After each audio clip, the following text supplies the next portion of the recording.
Muy buenas noches, estimados participantes.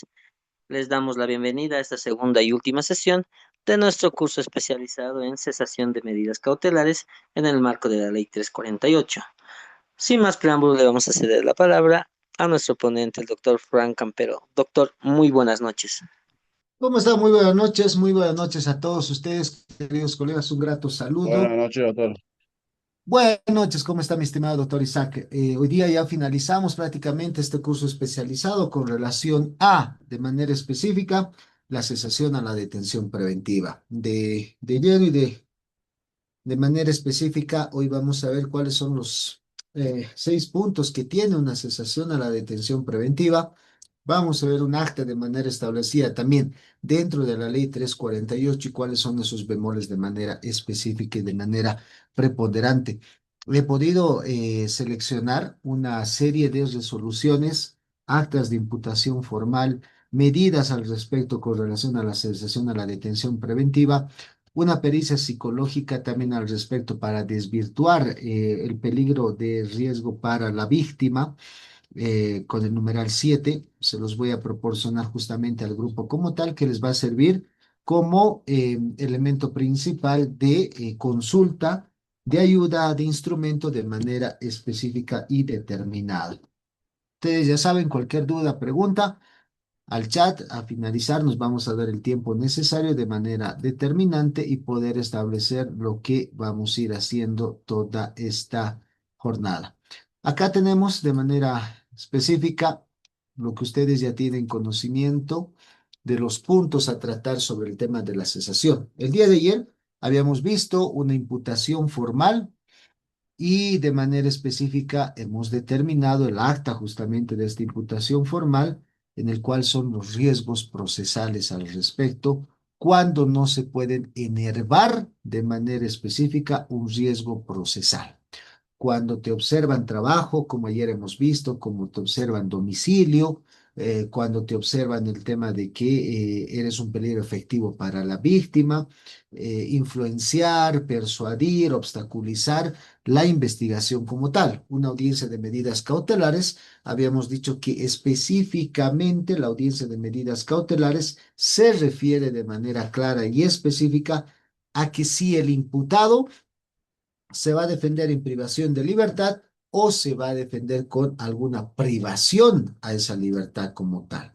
Entonces, cuando se otorga la medida más gravosa, que es una detención preventiva, teniendo un abuso sexual, teniendo una violación, un feminicidio, o en este caso una violencia doméstica en particular, el camino correcto y el único camino es justamente la cesación a la detención preventiva cuando existen nuevos elementos, cuando existen nuevos escenarios que tornen que ya no es necesaria la detención preventiva como tal.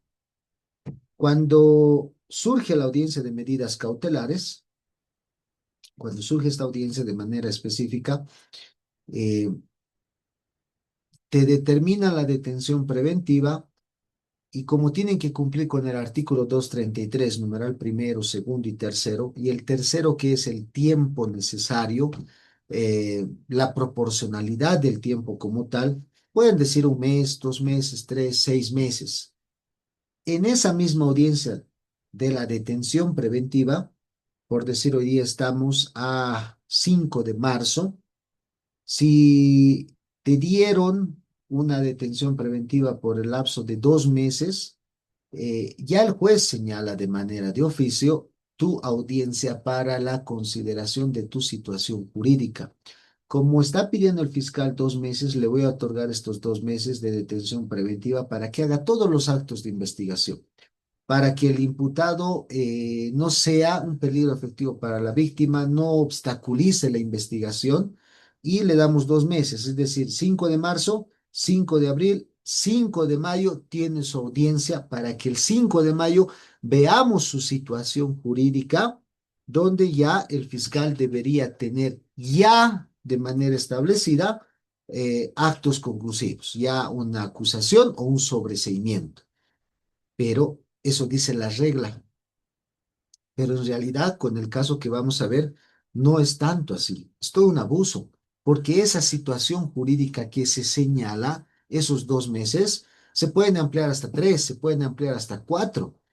Y aún así, sin ampliación, igual el fiscal en audiencia puede pedir ampliación vulnerando el debido proceso, pero en su pretexto del principio de favorabilidad, porque estamos dentro de la ley 348 y tiene que ser todo favorable para la víctima como tal. Y eso es en contraposición del imputado como tal. Entonces, el primer elemento para obtener tu libertad, el primer escenario para obtener tu libertad, una vez que se emita la imputación formal, la audiencia de medidas cautelares, es que te señalan detención preventiva de 1 mes, 2 meses o 3 meses, el juez ya señala a tu audiencia que se llama la verificación de tu situación jurídica.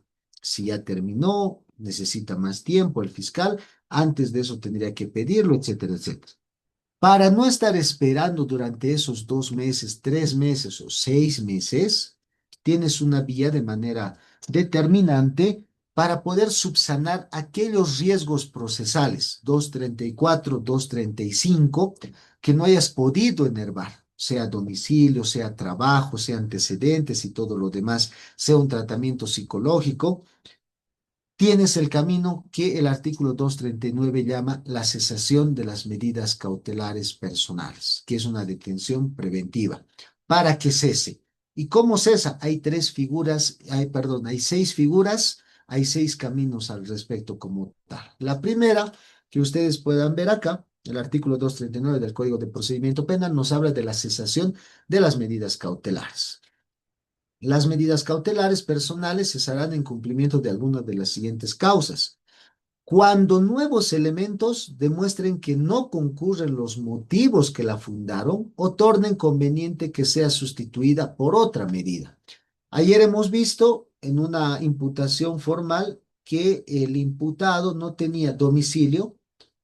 ¿Por qué no tenía domicilio? Siendo que tenía 3 domicilios distintos registrados y para el fiscal generaba duda y no tenía domicilio. Determinaba que era estudiante, pero en su declaración decía que era personal de aseo o de mantenimiento, de limpieza, si no me equivoco. Es decir, contradicción. No han podido enervar esos 2 requisitos y se ha dispuesto la detención preventiva como tal.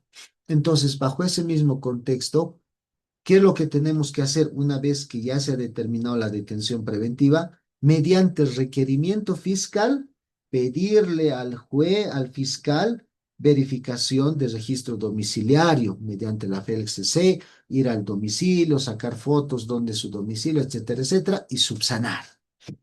Trabajo, requerimiento fiscal para el trabajo, para que adjunten su NID, para que adjunte su contrato o un contrato a futuro, boletas de pago, etcétera, subsanar aquello. Cuando existen estos nuevos elementos, se los llama, existen nuevos elementos que demuestre que no concurren los motivos que fundaron, porque el juez va a decir, este señor al no tener domicilio y no tener trabajo, no tiene un arraigo natural, no tiene un arraigo social, no tiene un arraigo económico y además no hay la habitabilidad y la habituabilidad al respecto. Entonces, cuando hay nuevos elementos, ya tengo domicilio, ya tengo trabajo, entonces presento una cesación a la detención preventiva y ya estos nuevos elementos van a demostrar que no concurren los motivos para que siga esa medida cautelar de la detención preventiva y sea sustituida por una menor, una detención domiciliaria con salidas laborales, ir a firmar el biométrico el tiempo que determine el juez, ofrecer las garantías, garante personal, garante real, es decir, medidas menos gravosas a la detención preventiva. Uno de los escenarios en los cuales de manera específica, que es la mayoría y el común denominador en todo lado. Segundo, hay un segundo escenario cuando haya vencido el plazo dispuesto respecto al cumplimiento de la detención preventiva, siempre y cuando el fiscal no haya solicitado ampliación de la detención. Y aquí les voy a decir lo que es la teoría y lo que es la realidad. Esto es lo que yo les hablaba, el tema de la situación jurídica. Hoy, 5 de marzo, determinaron tu detención preventiva por 2 meses. Y el juez señala en la misma audiencia de medida cautelar, señala el 5 de marzo, 5 de abril, el 5 de mayo vamos a ver su situación jurídica al respecto. Esta situación jurídica, ya de manera específica, cuando haya vencido ese plazo, se solicita a través de la cesación de la detención preventiva y acá nos pone una condicionante. Siempre y cuando no haya solicitado la ampliación el señor representante del Ministerio Público. Si hasta antes que termine el 5 de mayo 2 meses de la detención preventiva, el fiscal no solicita ampliación, automáticamente se debe otorgar medidas menos gravosas. Pero ¿qué es lo que ocurre cuando se trata en materia de la ley 348? ¿Y qué es lo que ha pasado de manera determinante? El señor representante del Ministerio Público dice, ups, sí, me olvidé, va a disculpar, señor juez, la carga laboral, etcétera, etcétera. Por el principio de favorabilidad, por el principio de informalidad, voy a solicitar la ampliación de 1 mes más porque necesito hacer esto, esto y esto. Por esos dos principios, mis estimados colegas, de manera específica se amplía 1 mes más y no se cumple este numeral segundo. El fiscal se hace pescar con el plazo correspondiente. El 5 de mayo de manera determinada a la audiencia llegamos y no ha presentado ampliación. Debería automáticamente el juez de manera específica determinar una medida menos gravosa, pero no. Por el principio, estos dos principios, informalidad y favorabilidad, el fiscal solicita la ampliación de 1 mes más.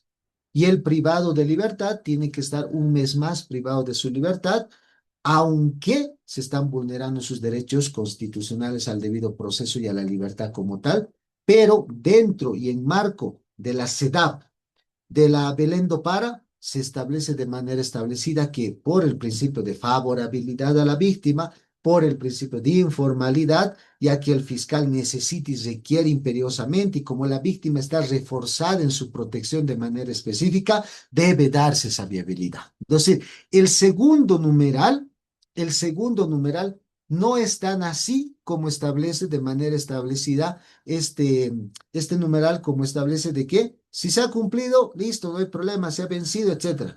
El fiscal en la audiencia puede pedir una ampliación. No se confíen en esa situación y digan, ya venció el plazo y ya pido. El fiscal va a pedir ampliación con esos dos principios y de manera establecida. Por eso es que sigue rigiendo el numeral 1, nuevos elementos que demuestren que ya no concurre la detención preventiva como tal. El tercero, cuando la duración de la detención preventiva excede el mínimo legal de la pena establecida para el delito más grave que se juzga. Puede ser de 1 a 5 años, de 2 a 5 años, de 3 a 6 años, etcétera. Y esta persona puede que esté detenida, hagamos de cuenta que es de 1 a 5 años y está detenida 1 año y medio, 1 año, 2 meses. Cuando está detenida 1 año y 2 meses, y acá dice, cuando la duración de la detención preventiva excede el mínimo legal de la pena, se puede pedir una cesación a la detención preventiva. Por eso es bueno saber para cada caso específicamente, para los delitos, el cómputo de su pena, el tipo de la pena, cuál es la mínima y cuál es la máxima. Y acá el numeral tercero nos dice que cuando exceda la detención preventiva el mínimo legal de la pena, procede una cesación a la detención preventiva. Otro escenario bajo esa misma nomenclatura es el numeral 4, cuando la duración de la detención preventiva exceda 12 meses sin que se haya dictado acusación o de 24 meses sin que se hubiera dictado sentencia. ¿Esto qué quiere decir? Que una persona puede estar detenida 12 y hasta 24 meses. Estamos hablando de 1 año hasta 2 años. Una detención preventiva que el juez pueda decir 3 meses, 4 meses, vamos a ver su situación jurídica, 6 meses, vamos a ver su situación jurídica, vamos a ampliar 1 mes más o 2 meses más.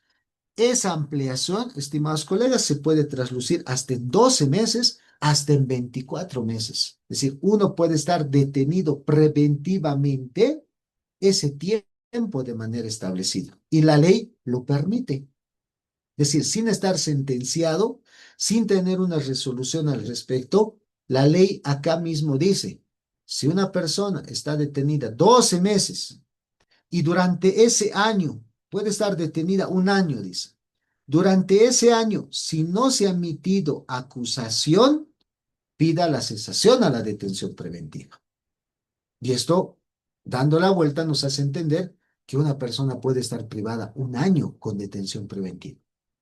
Y no puede determinarse que una investigación pueda durar un año, porque la detención preventiva tiene una finalidad: asegurar la presencia del imputado y que el mismo no corre el riesgo de fuga ni del peligro de obstaculización. Pero si en un año no hay una acusación formal, entendiendo que la etapa preparatoria dura 6 meses, pero se puede extender hasta un año. Si en un año no hay acusación, se puede solicitar la cesación a la detención preventiva.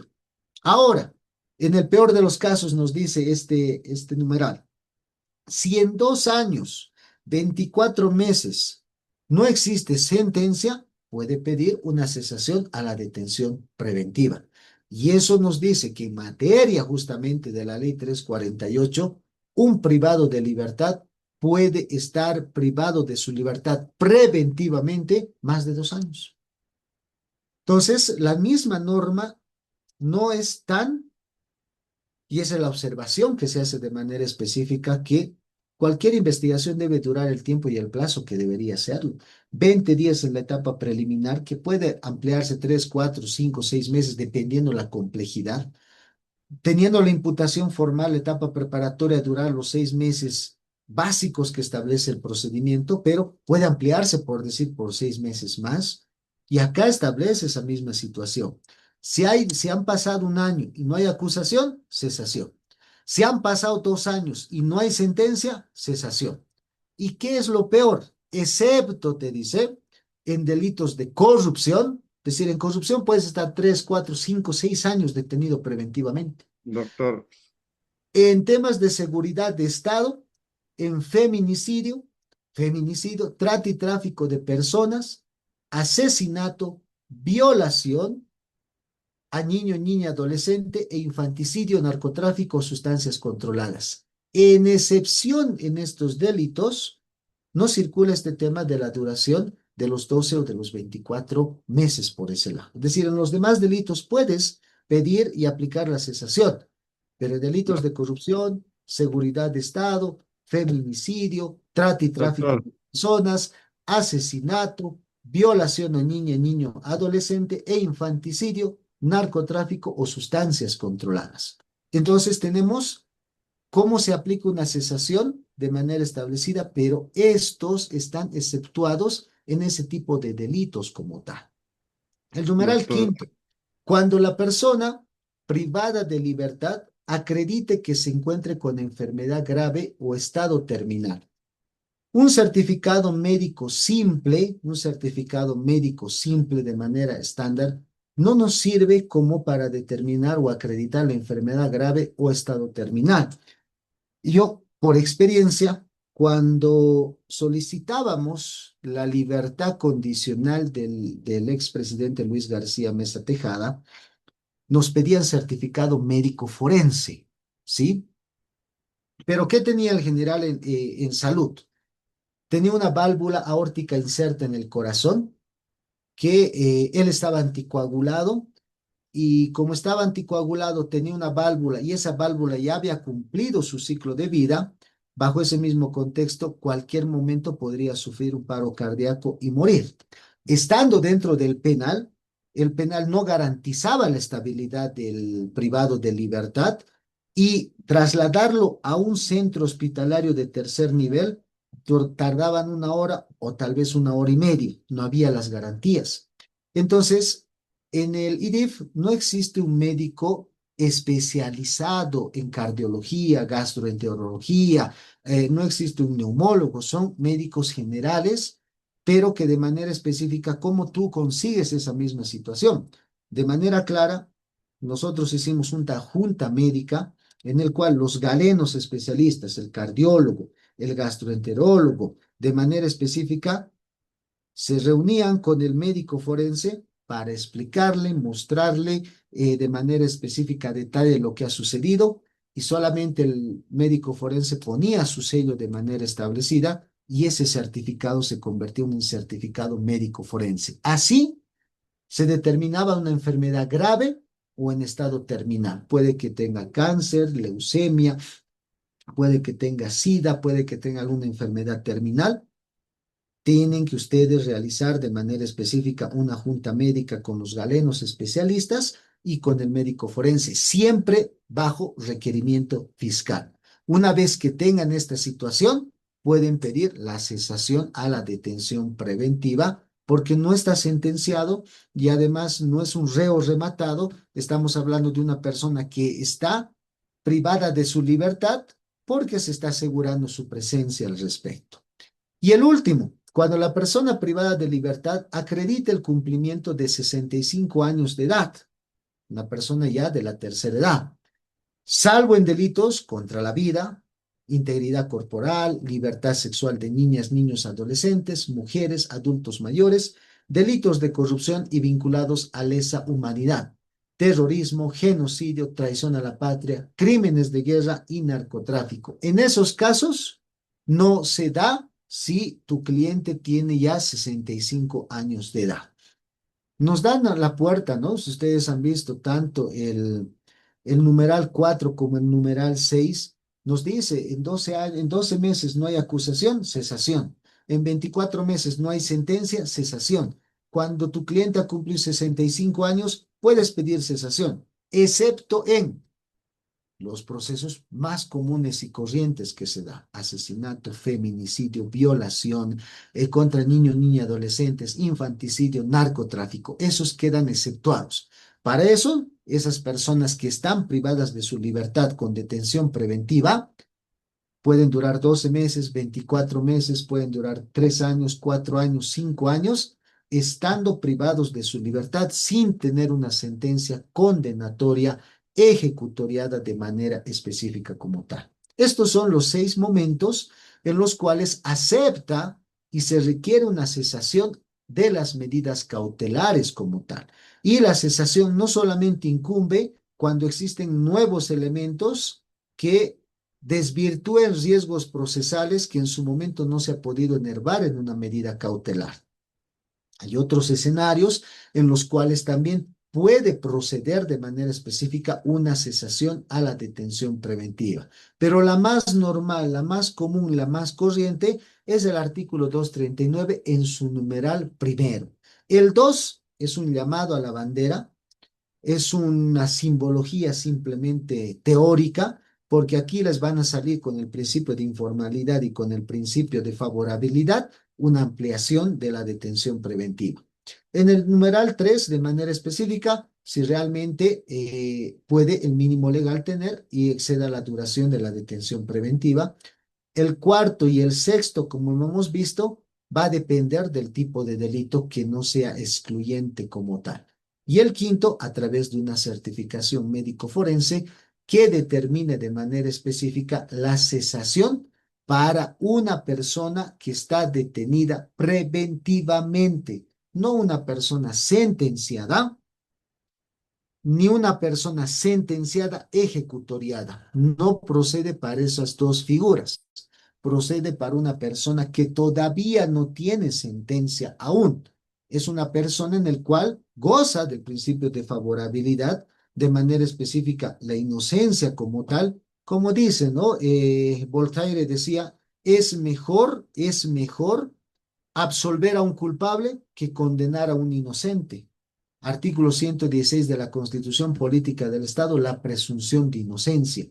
Para aquellos que no tienen sentencia aún, son detenidos preventivos, recién surge esta cesación a la detención preventiva como tal. Y bajo ese mismo empréstito, ustedes ahí tienen los mecanismos necesarios para poder prever y determinar de manera específica qué es lo que ustedes pueden utilizar de manera clara, específica, con relación a una cesación de la detención preventiva como tal. Y ahora justamente vamos a ver una de esas de manera determinada para que podamos ver qué es lo que nosotros tenemos que realizar o hacer de manera específica en estos acápites como tal. ¿Me entiende? Esta, por si acaso, es un automotivado que lo he escogido con relación al tema de qué fallas pueden haber y existir en una solicitud de una cesación a la detención preventiva y bajo ese mismo empréstito, qué es lo que nosotros tenemos que cuidar al respecto, al margen del tipo de delito. Y este proceso y este caso es dentro de la ley 348, es dentro de los bloques de doble reforzamiento de seguridad como tal, como es el abuso sexual, que está muy, muy caótico y muy de moda en este punto. Como no hay violación, no hay penetración, entonces es abuso sexual. Y ese abuso sexual, por solo la declaración de la víctima, la verdad, la presunción de la verdad se lo tiene por bien hecho y emiten las detenciones preventivas como tal, de un mes, 2 meses, 3 meses, 6 meses, y que ese tiempo no se cumplen porque el fiscal puede seguir pidiendo ampliación, ampliación, y en su momento no podemos enervar o subsanar los requisitos que en su momento nos han observado. En este caso es un proceso y por eso he escogido esta, es de situación jurídica y de cesación a la detención preventiva. Artículo 239, el que hemos leído en su numeral primero y en su numeral segundo. Por eso les digo, el numeral segundo es prácticamente un saludo a la bandera porque le encuentran la vuelta, cumplido el plazo, no le dan la ejecución necesaria que tiene que manifestarse por ese lado. Esta es una audiencia justamente del año pasado en el cual se establece, ¿no? Considerando, si este es el automotivado, que el juez nos enseña y nos determina qué es lo que deberíamos hacer y qué es lo que tenemos que cuidar a momento de pedir una cesación a la detención preventiva como tal. Estableciendo ese tema y determinado ese punto, el día de hoy dice se debe resolver por principio de concentración dos actos procesales, una de situación jurídica al amparo del artículo 239, numeral 2 del procedimiento penal y un segundo acto procesal, cesación a la detención preventiva. Dos elementos, dos actos de manera establecida en una sola audiencia. Principio de concentración, situación jurídica y cesación a la detención preventiva. Por eso tenemos dos escenarios, los más comunes en una sola. Que bajo los nuevos lineamientos de la ley 1173, el día de hoy, la señora fiscal debe fundamentar si persiste o no la medida extrema como es la detención preventiva y si persiste su detención preventiva del ahora imputado. Que en sala virtual el Ministerio Público manifiesta que ya se ha emitido una acusación formal en contra del imputado y que lo que corresponde ahora en la remisión a otro estrado judicial a objeto de tramitar su juicio y que además para que pudiera obtener una modificación o el cese a la detención preventiva, ya no debe persistir los riesgos de fuga y obstaculización, por lo que solicite que continúe con la medida extrema a la detención preventiva conforme establece la ley al existir una acusación y los riesgos procesales. Estimados colegas, por más que el imputado ya haya cumplido el plazo que ha dicho el juez, 3 meses, 4 meses, el Ministerio Público igual dice que debe continuar con la detención preventiva. Por eso el numeral 2 es un saludo a la bandera. No se confía mucho en el numeral 2. Vamos a ver la situación jurídica. Ahí mismo el fiscal determina y establece, tiene que continuar. No importa. De manera específica, aquí ya tenemos acusación formal y fiscal y existe la necesidad de continuar con la detención preventiva, a pesar que ya cumplió el plazo que el Ministerio Público ha requerido para su detención preventiva, porque hay fuga y peligro de obstaculización. Y el juez continúa, que el día de hoy la parte víctima manifiesta que solicita se amplíe su detención preventiva del imputado, debiendo considerar que son dos las víctimas, que se debe realizar actos para poder llegar a un juicio oral y contradictorio, por lo que solicita se remita a otro estrado judicial y persista la detención preventiva. Por eso les menciono, confiar en la situación jurídica es el peor error que nosotros podemos cometer para una cesación a la detención preventiva, porque tanto el Ministerio Público como la parte víctima pueden pedir la ampliación en esa misma audiencia a pesar que ya ha vencido el plazo, a pesar que ya venció los 3 meses que se dijo para su detención preventiva, en la audiencia pueden pedir ampliación de esa detención preventiva como tal. Por eso el numeral 2 no es respetado, no es ejecutado, no es aplicado en materia de la ley 348.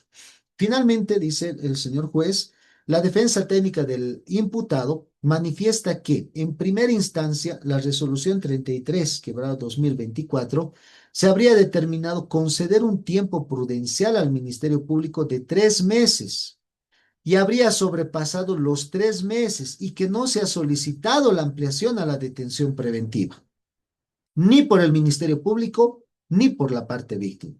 Por lo cual tendría que cesar esta medida extrema, como es la detención preventiva del imputado, por lo que solicita la aplicación de medidas sustitutivas, ya que la acusación formal va a tramitarse conforme a ley y realiza conforme establece el mismo.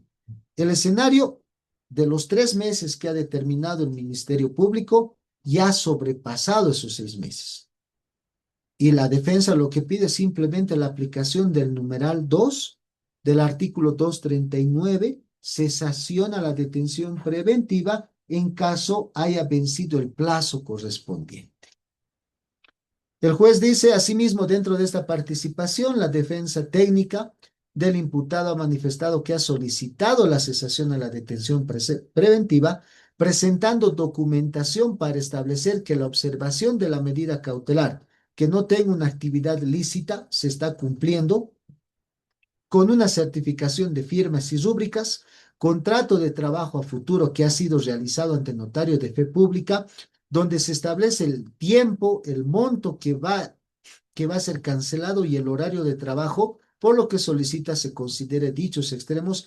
Además, para desvirtuar esta medida extrema dentro del mismo proceso, se tiene presentado, manifiesta las declaraciones, así también ha presentado una cédula de identidad, un servicio de impuestos nacionales que presenta matrícula de comercio, refiere la entrega de un dictamen pericial, por lo que solicita se considere dichos extremos de forma integral a raíz de que se tiene detenido preventivamente al señor imputado por más de 4 meses y que habría sobrepasado el tiempo que se le ha concedido. Desvirtuando el mismo, hace conocer que el señor ahora imputado tiene 3 hijos, que si bien su esposa las tiene directamente a sus hijos, pero quien genera los ingresos y necesita trabajar es el ahora imputado, porque sería quien hace la manutención de los 3 menores, por lo que se considere y se aplique las medidas sustitutivas. En la misma audiencia, la señora fiscal manifiesta que debe rechazarse la detención, la cesación a la detención preventiva. La parte víctima, por intermedio de su abogado, también solicita el rechazo a la cese de la detención preventiva y se remite actuación fiscal a otro estrado judicial.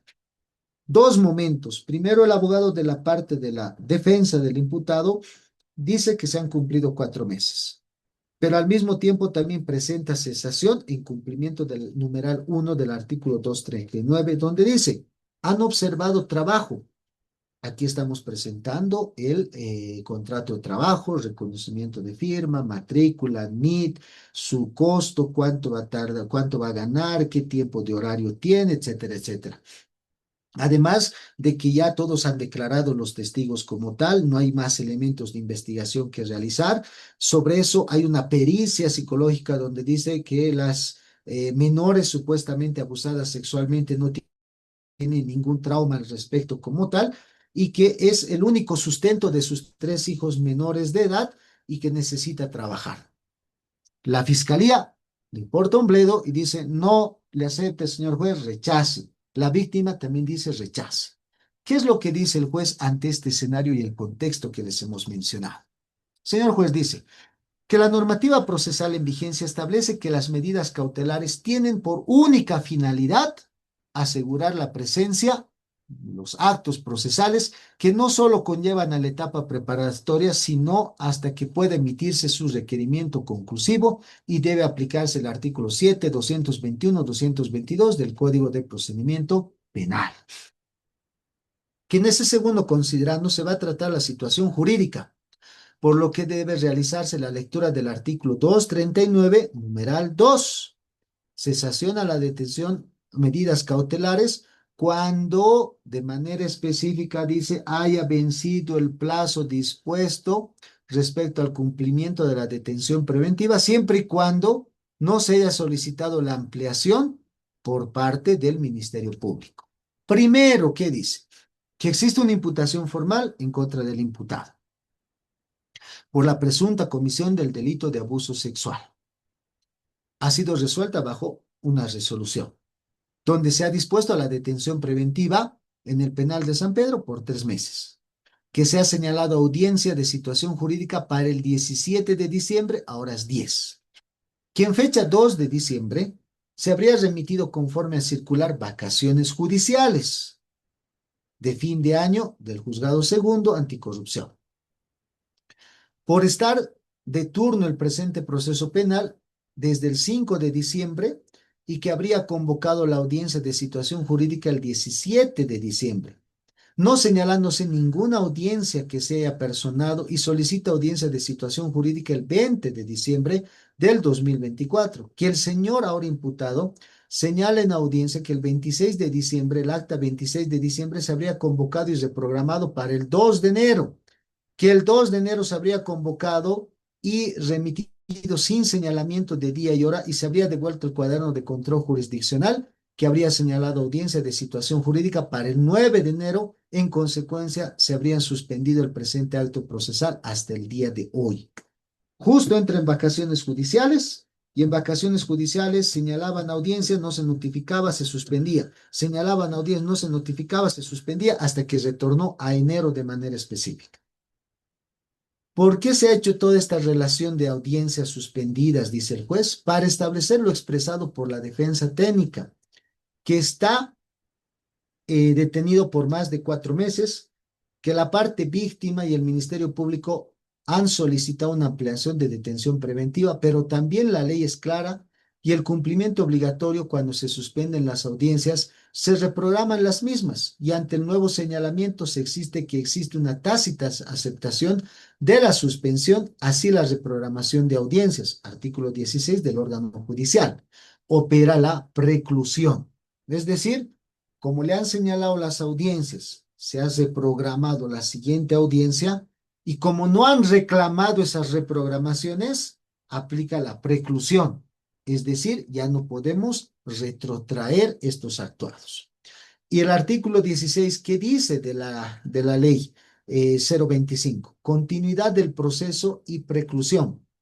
Los y los magistrados vocales jueces deben proseguir el desarrollo del proceso sin importar los riesgos de favorabilidad, excepto cuando tengan irregularidades o estimen la oportuna forma, y más vale de la Defensoría de Ley, que significa que el juzgado de turno, con el mayor de los respetos de ese juzgado, no han resuelto su situación. Remitido a este despacho judicial, se ha convocado, pero se han suspendido por circunstancias de inasistencia de algunas de las partes, y a raíz del mismo, el día de hoy se está llevando bajo el principio de concentración una audiencia de situación jurídica y una audiencia a la cesación a la detención preventiva. Quien esté considerando segundo, solo se va a pronunciar esta autoridad con relación a la situación jurídica. Entonces, no puede establecerse que ha sobrepasado el tiempo para que el Ministerio Público no pueda emitir un requerimiento conclusivo. Está bajo el control jurisdiccional, ya sea del juzgado de turno o del juzgado de origen. Se está convocando la audiencia de situación jurídica, entonces el Ministerio Público, bajo el principio de oralidad, hace conocer que debe continuar la medida extrema como la detención preventiva, porque ya existe una acusación fiscal en contra del imputado. Es decir, señores, no interesa el tiempo que haya pasado. Si se ha suspendido la audiencia, se ha señalado nueva, se ha seguido suspendiendo la misma, de manera determinada nos dice es culpa de las partes. Lastimosamente yo no puedo hacer nada, ya ha pasado el tiempo, pero en ese tiempo el Ministerio Público ha presentado su acusación fiscal, y aquí en audiencia nos está pidiendo la ampliación. Le tengo que dar, nos está diciendo en otras palabras. Que del cuaderno de control jurisdiccional se puede evidenciar que el Ministerio Público ya ha presentado un requerimiento conclusivo de acusación fiscal en contra del imputado, que ahora ya es acusado, y que la misma ha sido providenciada en fecha 16 de enero del 2024, y que se debe sortear conforme prevé ley. En consecuencia, ya existe una acusación fiscal en contra del ahora imputado y que corresponde al artículo 325 del procedimiento penal, es claro en establecer el que ahora corresponde al haber concluido la etapa preparatoria es remitir a otro estrado judicial y conforme prevé la ley se debe realizar el sorteo correspondiente y el sorteo correspondiente del proceso penal ante el juzgado de sentencia número 12 de la ciudad del Alto. Entonces, todos los antecedentes se van a remitir. Si hoy está convocado es porque no existía nada pendiente y no se haga la devolución por otro estado judicial. Por lo que debe hacer su autoridad es hacer que se haga la devolución por lo que ha concluido la etapa preparatoria. Existe una acusación fiscal y además ha sido sorteada conforme prevé la ley porque ahora la finalidad es asegurar por la autoridad jurisdiccional que se encuentran todos los actuados en todos los actuados judiciales en un juicio para que se emite una sentencia, ya sea absolutoria o condenatoria. Por lo que el Ministerio Público ha presentado fuera de plazo su acusación fiscal. Y a este pobre imputado, en diciembre por las vacaciones judiciales no le han señalado las audiencias. El juez dice, ustedes deberían haber reclamado en su momento las audiencias que se puedan llevar en vacaciones judiciales. Al permitir que llegue a este enero y vuelva a mi poder, y el fiscal ya presenta acusación, entonces tengo que ampliarle el plazo de la detención preventiva. Es decir, el fiscal en ningún momento antes de los 3 meses ha pedido ampliación de la detención preventiva, colegas. Por eso a ese tema ustedes van a tener cuidado y mucho cuidado cuando ustedes estén esperanzados tal vez en que pasen los 2, 3, 4 meses, la situación jurídica no les asegura la cesación de la detención preventiva de su cliente. El fiscal, antes, durante y después, puede pedir la ampliación en casos de la ley 348, en casos donde estén involucrados niños, niñas, adolescentes, mujeres. Puede aplicar por el principio de favorabilidad, por el principio de informalidad, para reforzar la seguridad y evitar violencia en contra de este bloque de personas que están protegidos por la Constitución Política del Estado. La sentencia constitucional plurinacional establece que ante la existencia de una acusación fiscal, la vigencia de riesgos procesales se determina la continuidad de la medida cautelar, que significa que ha concluido la etapa preparatoria, y al existir los riesgos de fuga y obstaculización, debe existir la continuidad de la medida extrema, como es la detención preventiva, que se ha determinado bajo resolución. ¿Y qué dicen acá? Existen los peligros efectivos tanto del artículo 234 y 235. ¿Por qué? Porque en juicio los testigos que han sido ofrecidos, que han ido a declarar, tienen que también declarar ante el juzgado correspondiente, ante el juez, ya sea de sentencia o tribunal de sentencia. Y mientras no declaren, están en un peligro latente, ya que el imputado puede influenciar negativamente en ellos para que se comporten de una forma reticente, para que no vayan a declarar. Es decir, de manera específica, continúan esos riesgos procesales de fuga y obstaculización, que no estando con trabajo o no estando con domicilio, tienen el riesgo de fuga. Y aquí el Ministerio Público no ha fundamentado esa situación, simplemente ha dicho, ya tengo acusación fiscal y necesito que la medida se amplíe. Y aquí esta ampliación es sin fecha de caducidad. No dice por un mes más, no dice por 2 meses o por 3 meses, dice la ampliación. Y aquí lo que establece el juez se tiene que ampliar, pero ya no tiene una fecha estándar. Por eso es que los demás numerales del artículo 239 dicen, no, si han transcurrido 12 meses y no hay acusación, pidan cesación. Si han transcurrido 24 meses, no hay sentencia, pidan cesación. Esta persona que a un principio estaba privada de su libertad por 3 meses, ahora tiene la condición de estar privada de su libertad por tiempo indefinido. Y si por ahí, dentro de los 24 meses siguientes, no le emiten sentencia, puede pedir la cesación a la detención preventiva. ¿Se imaginan? Es decir, esa es la descompensación, esa es la desfavorabilidad que hay con la ley 348 cuando también se trata de niños, niñas, adolescentes, mujeres en riesgo de violencia por esa parte. Entonces, ¿qué ha cambiado el día de hoy? Dice, ya que existe una acusación fiscal y eso no conlleva a poder aplicar otra medida extrema que ha determinado la medida cautelar. En consecuencia, el Ministerio Público está fundamentando esa necesidad de proporcionalidad y razonabilidad. ¿Dónde existe razonabilidad y proporcionalidad de ampliarle sin fecha de caducidad una detención preventiva? Y obviamente dice que se debe persistir esta medida extrema del ahora imputado, ahora acusado en el penal de San Pedro, porque ya existe una acusación y se debe tramitar en el juzgado correspondiente. Entonces es viable la solicitud del Ministerio Público, por lo que se considera esta autoridad el primer acto procesal de situación jurídica que es viable la solicitud del Ministerio Público. Cuando se va a verificar el numeral 2 de la cesación, no tienes el respaldo ni la seguridad de que te van a dar viabilidad. El fiscal puede pedir ampliación, la víctima puede pedir ampliación y bajo ese mismo contexto, el juez puede dar viabilidad a una ampliación como tal. Ahora, ya tratando de manera específica la cesación a la detención preventiva cuando existen nuevos elementos que ya dejen sin efecto la medida de medida cautelar porque ya han desaparecido y ya se han subsanado. Primero, lo que ha dicho el juez, que se mantiene la detención preventiva y se amplía sin fecha de caducidad. Esa ampliación es indefinida a la detención preventiva como tal. Que la normativa procesal nos dice en vigencia establece que en audiencia de situación jurídica también se puede aplicar la solicitud de cesación a la detención preventiva. Artículo 239 en su numeral primero, como ya ustedes tienen conocimiento. En consecuencia, la autoridad jurisdiccional ahora debe valorar conforme a la sana crítica bajo el artículo 173 del Código de Procedimiento Penal todo lo expresado por ambas partes y todos los sujetos procesales.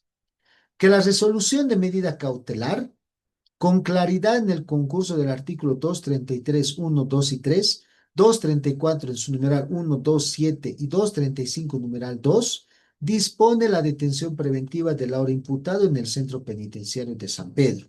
Hoy se tiene que verificar con la autoridad jurisdiccional si se establece se han desvirtuado riesgos procesales y pueda apartarse hasta la sentencia constitucional ya mencionada cuando existe una acusación.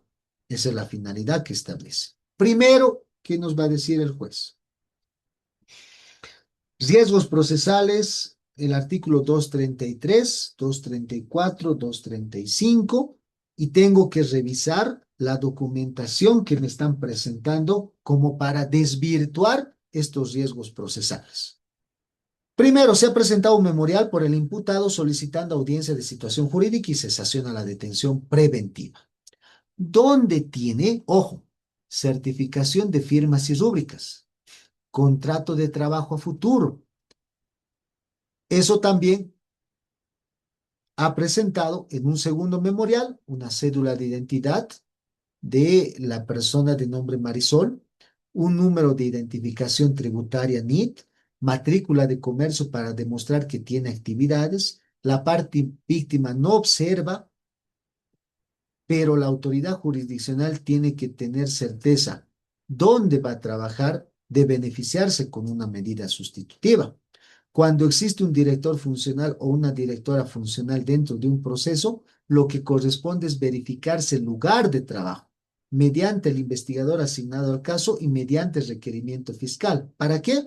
Para establecer que la actividad la cual se va a dedicar de manera activa y si pudiera trabajar en ese lugar, la finalidad de un contrato de trabajo futuro, evidentemente, al estar detenido preventivamente, las jurisdicciones establecidas que establece debe ser un contrato futuro, pero este contrato futuro debe contener documentos complementarios que acrediten el lugar donde va a trabajar. Se asegure la presencia del imputado porque esa es la finalidad de un arraigo natural. Toda vez que el arraigo natural requiere los tres requisitos: domicilio, familia, trabajo. Actualmente no se requiere demostrar familia.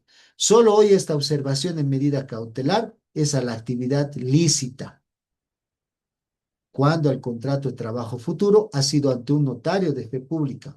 Bueno, vamos a entender que hay un contrato de partes, pero este contrato de partes tiene que estar aumentada, sustentada con documentación que acredite, y aquí es donde el juez, señores, te pide absolutamente todo. Y eso es lo que tenemos que cuidar. Y esto nos sirve para que en unas futuras cesaciones con temas de trabajos, por decir, cuidemos todo, porque si el juez no te quiere dar no te quiere dar la cesación, no te lo va a dar. Te va a exigir y te va a encontrar tres pelos al gato, te va a determinar de manera específica un u otro elemento al respecto, te va a decir, fotocopia simple nomás me ha presentado, no fotocopia color, es decir, te va a encontrar el obstáculo. Este contrato de trabajo dice qué tiempo va a trabajar, cuánto va a ganar, sus horarios de salida y de entrada como tal. Pero el fiscal que está, el juez que está observando, ¿dónde está ubicado esta empresa? Le dice.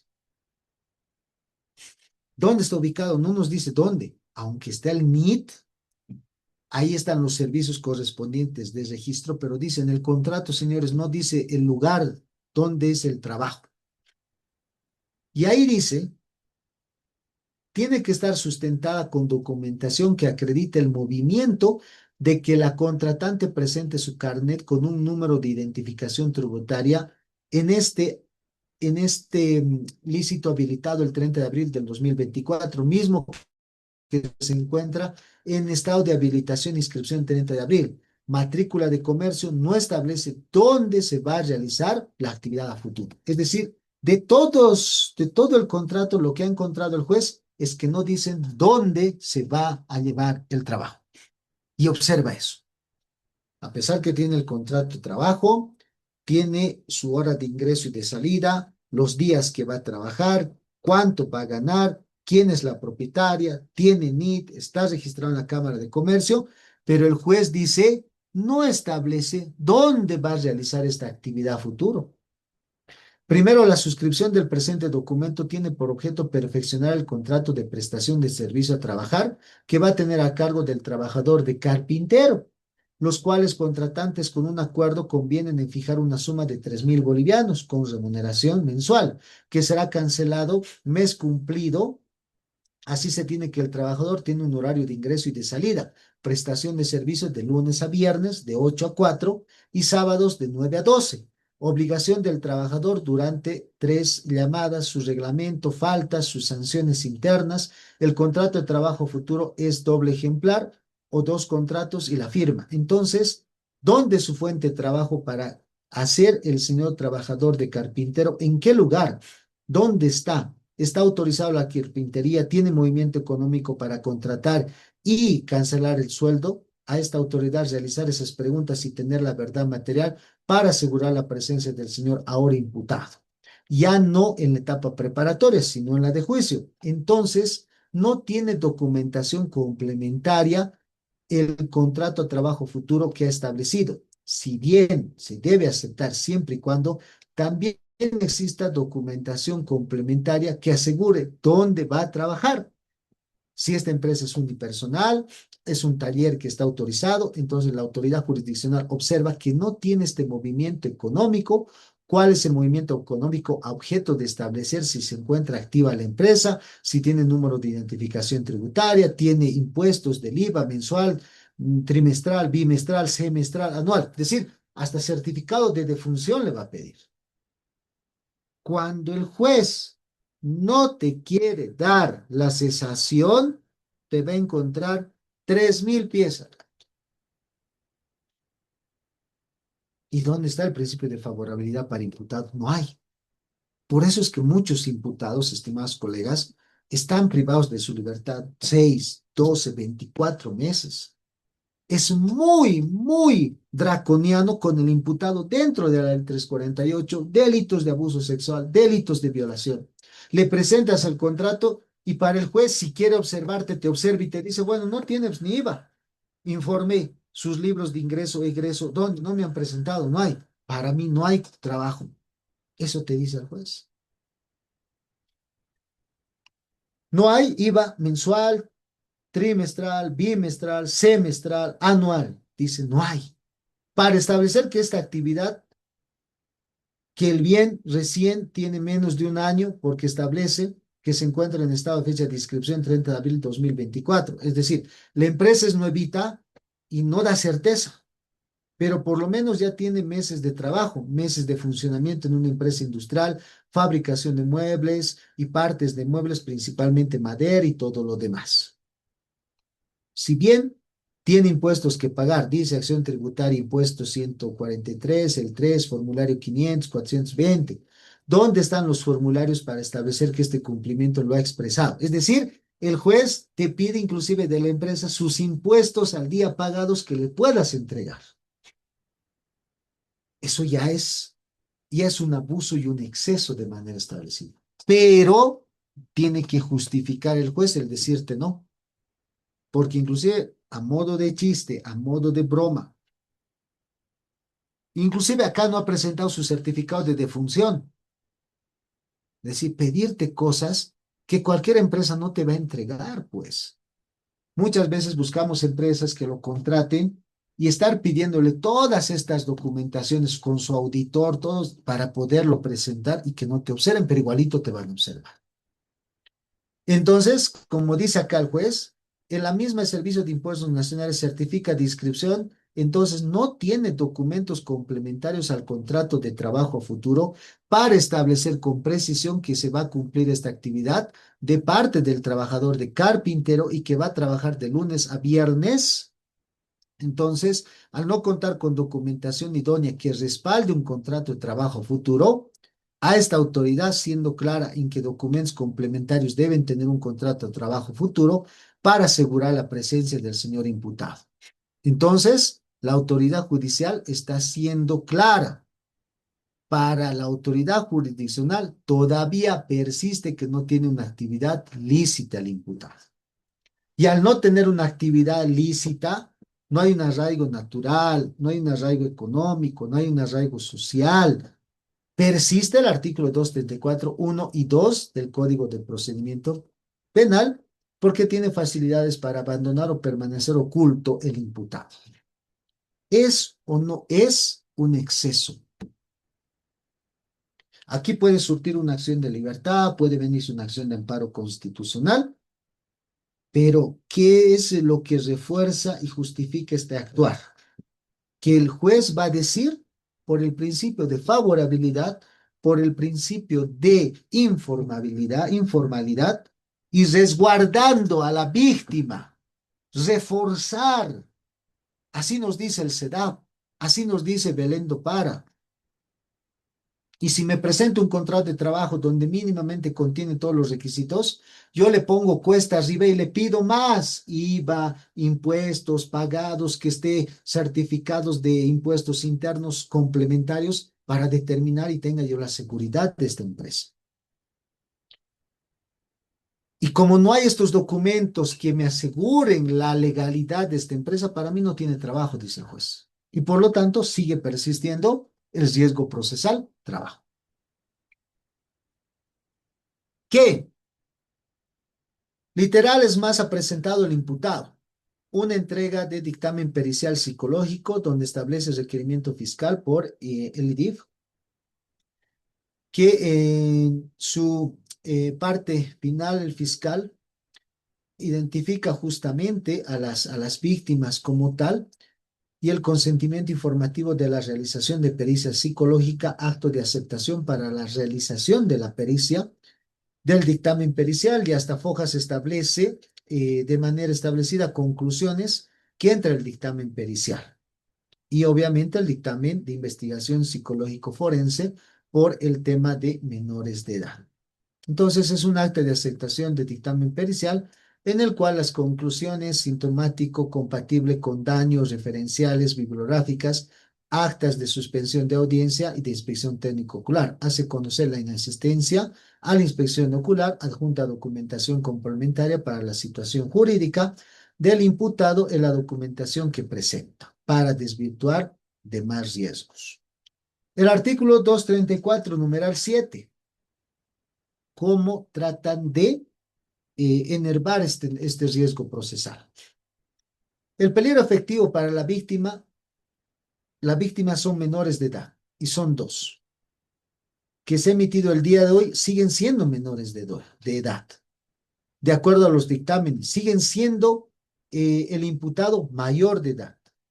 No existe literal que desvirtúe que no es un peligro para las menores, cuando son doblemente vulnerables. Ojo esto, las mujeres, niños, niñas, adolescentes, se los considera doblemente vulnerables cuando son menores de edad. En ese entendido, porque son dos víctimas, son doblemente, no es cuando es doblemente vulnerable, cuando además de ser menor de edad es mujer, de género mujer, grupo de mujer vulnerable, menor de edad vulnerable, por eso es doblemente vulnerable. A esto se refieren los jueces cuando dicen dar una reforzada protección.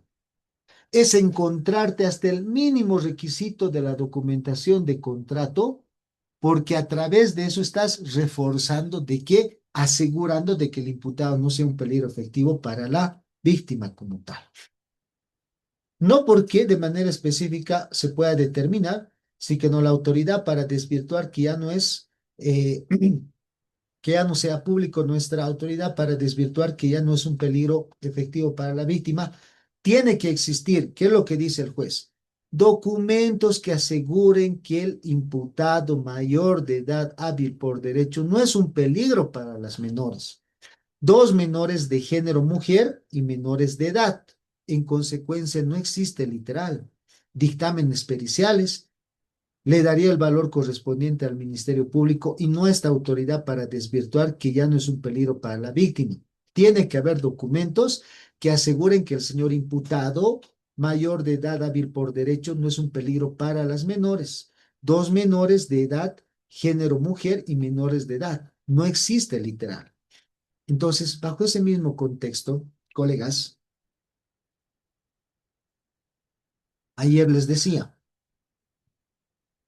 el único documento para poder pedir o para poder desvirtuar el numeral 7 del artículo 234, como dice acá, dictamen pericial, el tratamiento psicológico del imputado, que determine su grado de violencia o no violencia, su grado de reflexión como tal y las garantías correspondientes y notificarle a la víctima. Eso es lo que acá está pidiendo el juez. Por eso dice acá, en consecuencia, no existe literal dictámenes periciales que determinen que el imputado persiste lo expresado en la medida cautelar, ya que persiste que es un peligro para las menores. El único elemento para desvirtuar este riesgo procesal es ese tratamiento psicológico.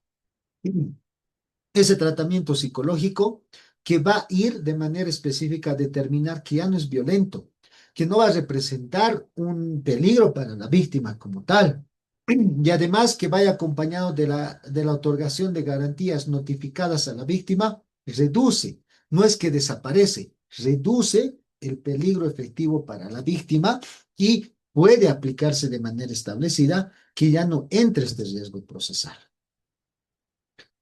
Entonces, el juez, al ser tan exquisito, porque para preparar una cesación a la detención preventiva, tenemos que ser exquisitos, mis queridos colegas, en el cuidado de la documentación, en el contexto del delito como tal, porque acá tenían que ver, las víctimas son mujeres, aparte de mujeres, son menores de edad, y el Estado les dice a los jueces, tienen que reforzar la seguridad, la libre pasividad de las víctimas. ¿Y cuál es esa forma? Teniéndolo detenido preventivamente al supuesto agresor o imputado. Quieres salir, te muestra un documento como tal, pero a eso te pone mayores requisitos totalmente descontrolables, totalmente sacados de los cabellos como tal para pedirte libros de cuentas, pagos de impuestos, informes de aquí para allá. Si hay esa situación, ¿qué es lo que establece? Que no has presentado trabajo, que no, que sigues representando un peligro efectivo para la víctima como tal. Artículo 234, 1, 2 y 7. Artículo 235, numeral 2. Sobre quiénes van a influir, eso lo establece la ley 1173 y establece que va a influenciar sobre las dos menores. Entonces, ¿qué literal establece que ya no va a influenciar para no tramitarse el juicio? Porque ahora la finalidad de esta medida cautelar es que se lleve a cabo, pues, de ejecución. Entonces, ¿qué literal establece que no va a influenciar sobre los menores que se encuentran detenido preventivamente? No cambia los términos que existe un peligro de obstáculo. Entonces, las literales, dictámenes, periciales y todo aquello claramente recuerda al Ministerio Público como autoridad jurisdiccional, que establece de manera clara que hoy no puede siquiera ese dictamen, que exista o no exista afectación psicológica, no puede darle ningún valor porque son actos netamente investigativos que quien los tiene que dar el valor es el Ministerio Público y no esta autoridad, por lo cual se conlleva que no va a influenciar negativamente sobre las menores. En consecuencia, persiste el artículo 235, numeral 2, como ayer hemos dicho, hasta que se dicte sentencia y hasta que se ejecutore esa sentencia. Ahora bien, la defensa técnica del imputado tiene tres menores de edad, dice, ¿no? Tres hijos menores de edad, a quien tiene que cumplir con la manutención y trabajar por ellos.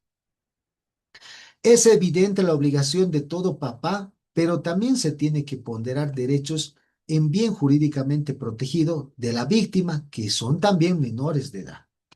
Entonces también están protegidos por el Código Niño, Niña, Adolescente. Es evidente que tengan menores de edad, pero también es evidente que las víctimas son menores de edad.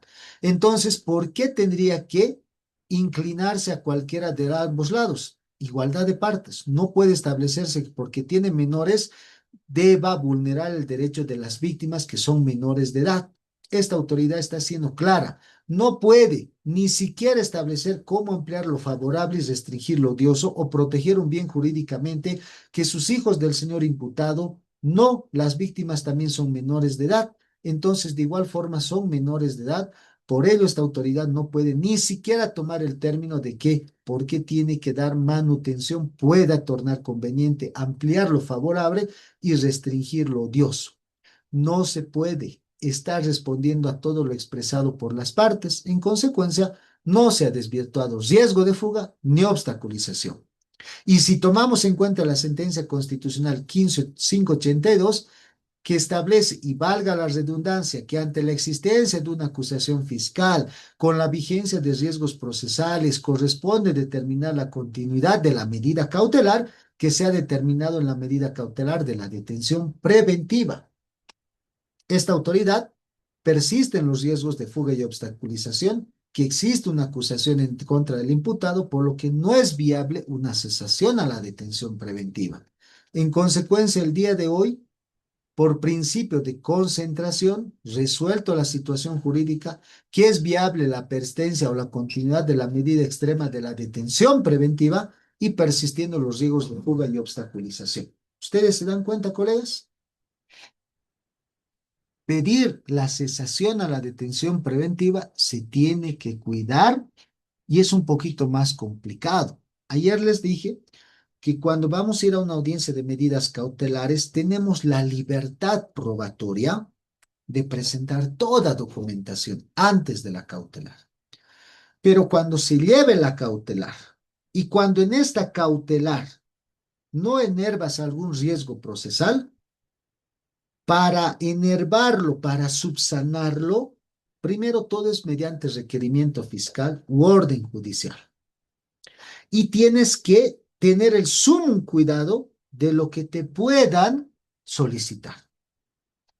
Más aún, teniendo en cuenta si la víctima es un niño, es una niña, es un adolescente, es mujer y es menor de edad.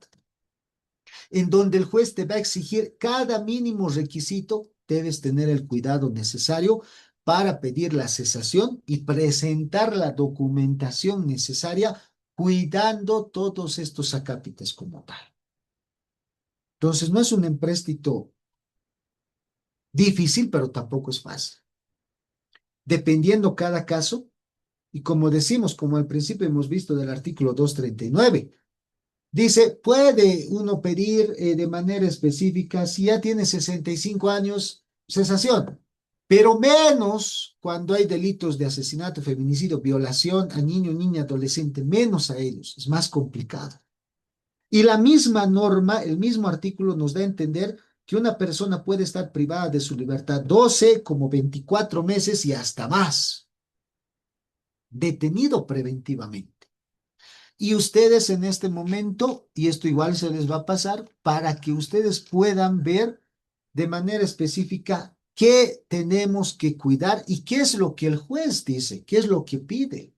Lo que el juez quiere garantizar es ese reforzamiento de seguridad, de protección a la víctima, y va a hacer de todo para cumplir con ese reforzamiento.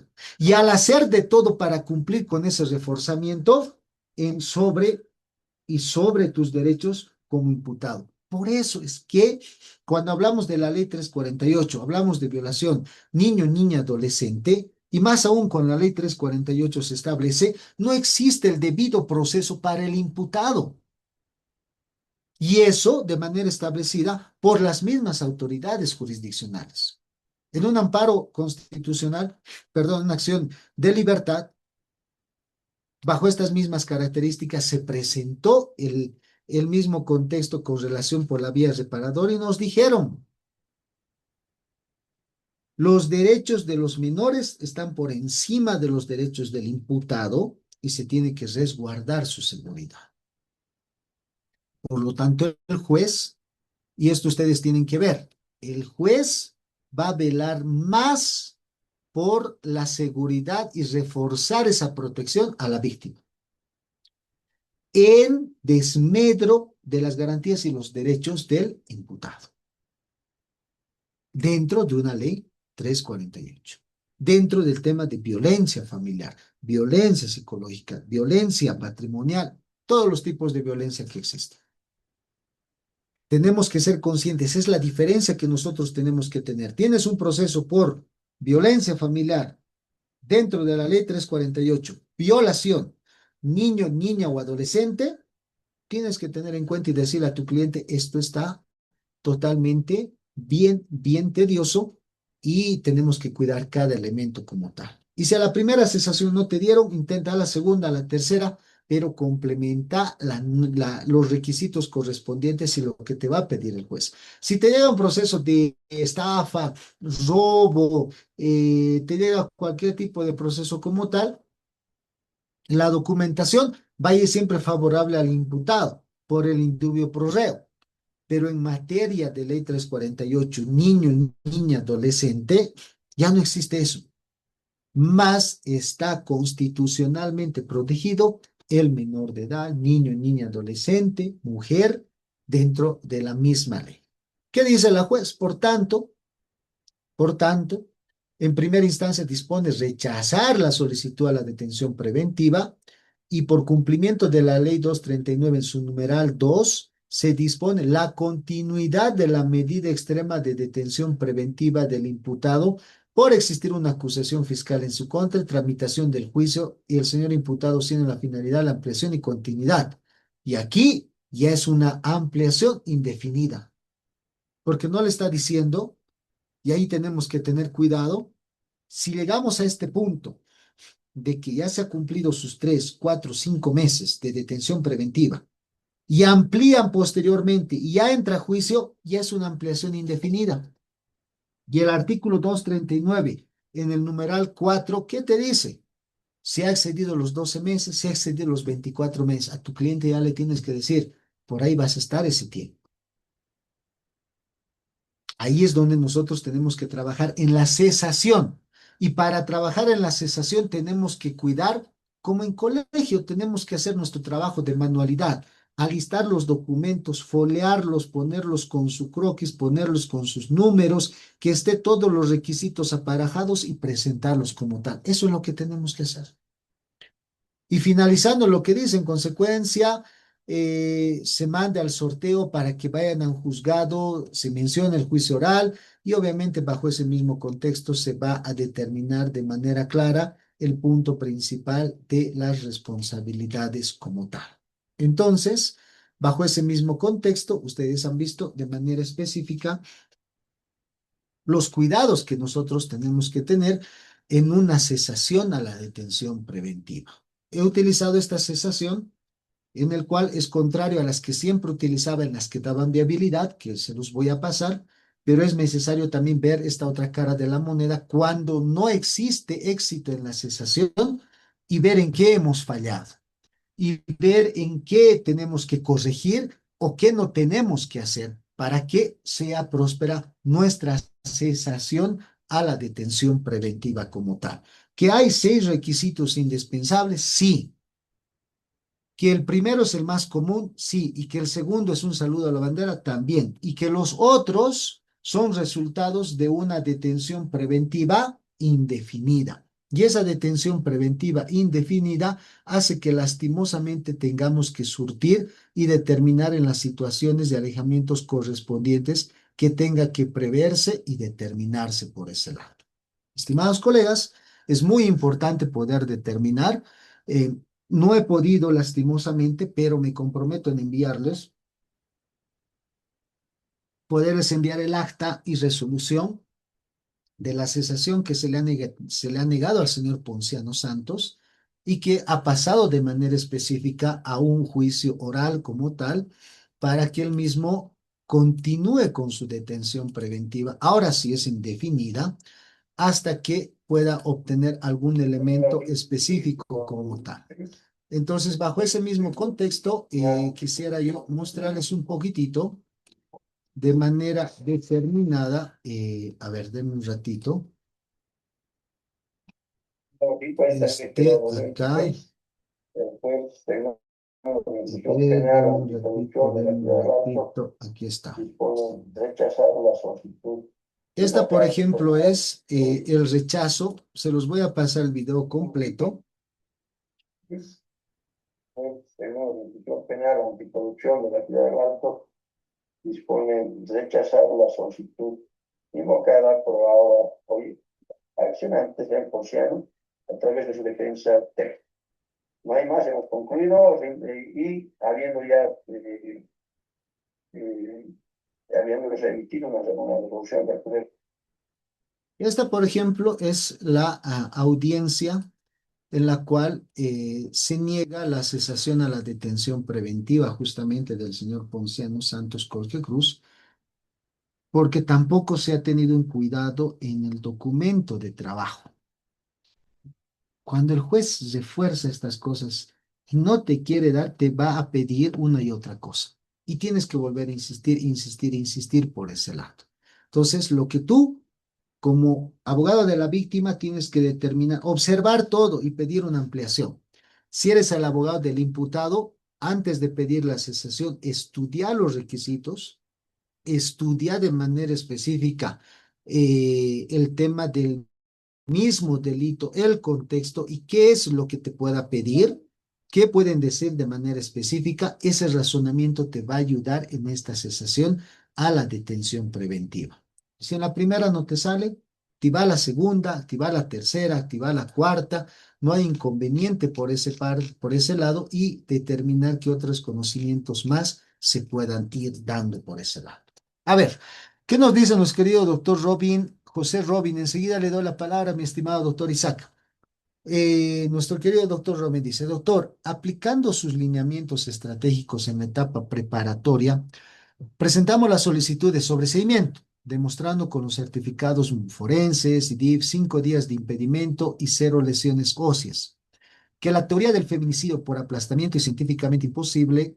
La víctima además presentó su desistimiento, sin embargo, el fiscal se aferra a la imputación y fuerza la figura de obstaculización, argumento que el desistimiento no es libre, sino producto de la dependencia económica de la víctima y de una supuesta influencia negativa. que No ejerce queríamos mi citar. cliente desde el Ahorita, penal. ya estaba. Lo grave, doctor, nos dice, lo Yo grave ya pensé. es que, Ya, ya, eh, un momentito, por favor.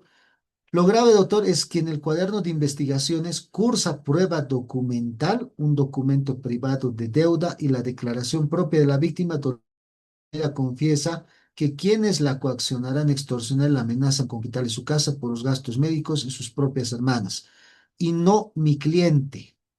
Doctor, frente a esta terquedad fiscal, donde se fuerza una supuesta influencia negativa, el imputado para justificar la ley 348, omitiendo deliberadamente las pruebas que demuestran la extorsión real propias denunciantes, cuál es el mecanismo procesal o táctico efectivo para esta etapa, corresponde activar un control jurisdiccional ante el juez cautelar, exigiéndose convenio al fiscal para respetar el principio de coerción o es preferible plantear un incidente de actividad procesal defectuosa. A ver, en este caso, la ley 348 prohíbe cualquier tipo de conciliación. Si conforme a lo que me menciona mi estimado doctor, la víctima ha presentado desistimiento y obviamente el Ministerio Público, aunque la víctima presente el desistimiento, puede continuar con el proceso como tal. ¿Qué es lo que sucede por experiencia? He tenido un caso en el cual han hecho un acuerdo transaccional por violencia las partes. A la víctima se le ha dado una cosa de 35 o 45.000 bolivianos. La víctima ha presentado su desistimiento. Han pasado un año. El Ministerio Público ha continuado el proceso. A pesar del desistimiento, acusado. A pesar del desistimiento, se ha ido a juicio. Y a pesar del desistimiento, se los ha sentenciado a los acusados. ¿Y qué es lo que sucede? Y usted puede utilizar esta práctica como táctica. Puede utilizar el tema de la combinatoria para que el fiscal en 5 días emita su sobreseimiento, pero también se puede emitir una acusación formal y acusado directamente a juicio.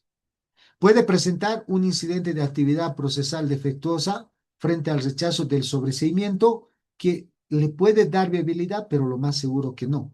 Si ustedes están en la conversación con la víctima, ¿qué es lo que tiene que hacerse? ¿Cuál es el procedimiento? La víctima tiene que promover ese desistimiento y esa conciliación. La víctima tiene que presentar el memorial diciendo, desisto de la presente acción y solicito al juez la audiencia por la conciliación correspondiente. Tiene que ser a petición de la víctima. Y en audiencia, el juez le va a preguntar a la víctima, usted, señora víctima, ha presentado su desistimiento. Sí, señor juez, ya hemos desistido, ya hemos arreglado, ya se me ha resarcido el daño, entonces yo no quiero continuar con el presente proceso. El juez le preguntará, ¿usted lo está haciendo de manera voluntaria? Sí, lo estoy haciendo de manera voluntaria. Ese es el procedimiento para que exista una extinción de la acción penal vía conciliación en delitos por violencia familiar y o doméstica. Entonces, bajo ese mismo empréstito, si se tiene el contacto con la víctima y la víctima ratifica y reitera que quiere conciliar y presenta su desistimiento, porque el error que se comete actualmente es, vamos a la oficina, ya, que me lo firme la víctima el desistimiento y nosotros correteamos, ¿no? En presentar la documentación. Ese es el primer error. Decirle a la víctima, ¿quieres 100.000? Aquí está 50.000. El saldo te lo voy a dar terminando la audiencia. Con tu abogado presenta la solicitud de audiencia de conciliación, presenta la extinción, porque la ley dice tiene que ser promovida por la víctima. La víctima pide la audiencia, en la audiencia desiste, dice que concilia, le han reparado el daño y lo está haciendo voluntariamente. El juez recién emite la extinción de la acción penal por conciliación por primera y única vez. Ahí se le paga el saldo, porque después, como en el caso mío, básicamente, la señora que ha recibido la plata en audiencia de juicio ha dicho, quiero continuar el juicio y los ha dejado mal parados a los acusados. Es decir, ha ganado el juicio y ha ganado plata. Para no cometer esos errores, hagan lo que les menciono. Y en este caso, sí, mi estimado doctor, tienen el desistimiento de la víctima tiene que promoverlo. Así lo ponen al fiscal fuera de lugar y no determina la continuidad. La víctima es la que tiene que decir, me han resarcido el daño, lo estoy haciendo voluntariamente. Y ojo, hay la otra cara de la moneda. Cuando hay denuncias falsas, violencia familiar, a veces la víctima se ve imposibilitada de decir, ya no quiero continuar, me he inventado, no, porque ese momento el Ministerio Público puede darse la vuelta y a quien la prenden es a la supuesta víctima, por falso testimonio, por denuncia falsa.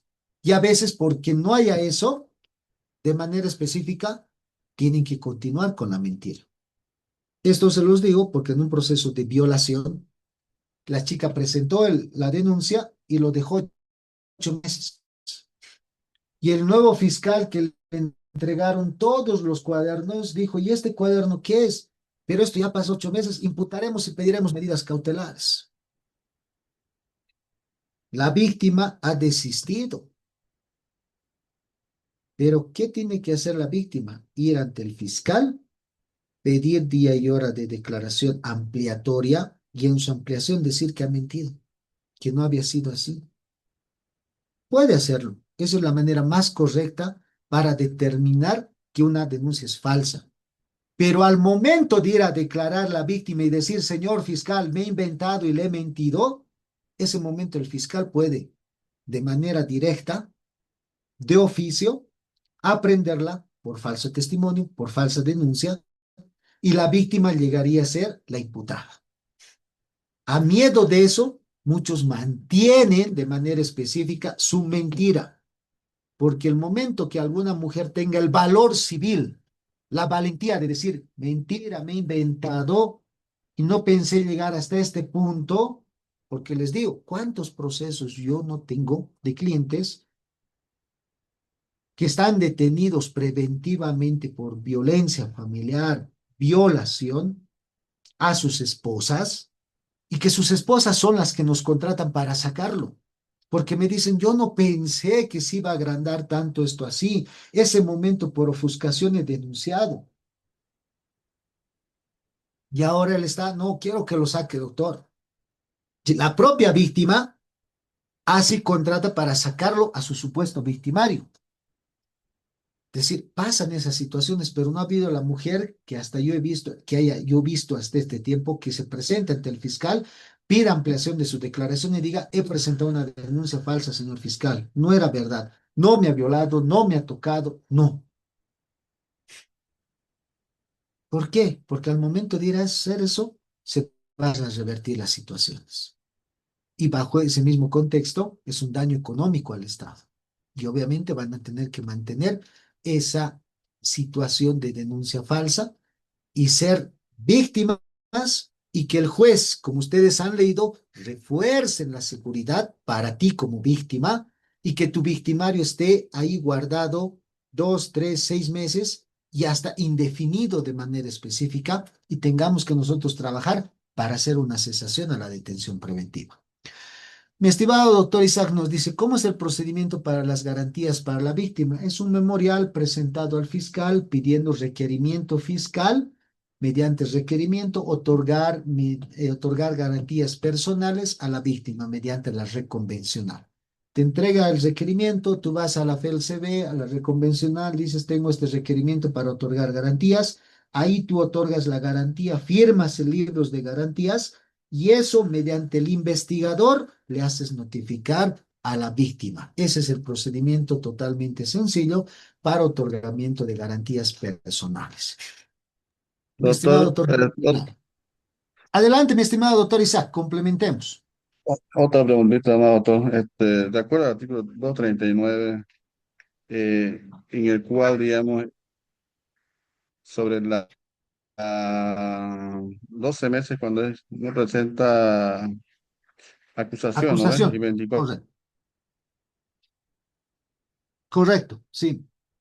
meses cuando no presenta, digamos, Claro. el fiscal o el juez, argumentar, digamos, en los principios de favorabilidad o informalidad para ampliar ese plazo, o ahí nomás se puede, con eso Es que en se este puede caso, de pedir. manera, En este caso, de manera La, cesa- específica, el la tema de la cesación. cesación a la detención preventiva con Ok. relación, mi estimado doctor, a los 12 meses como los 24 meses, se establece de manera clara que no exista acusación o no exista sentencia. Ahí ya no existe el tema del principio de favorabilidad o el principio de informalidad por el tiempo de la data como tal.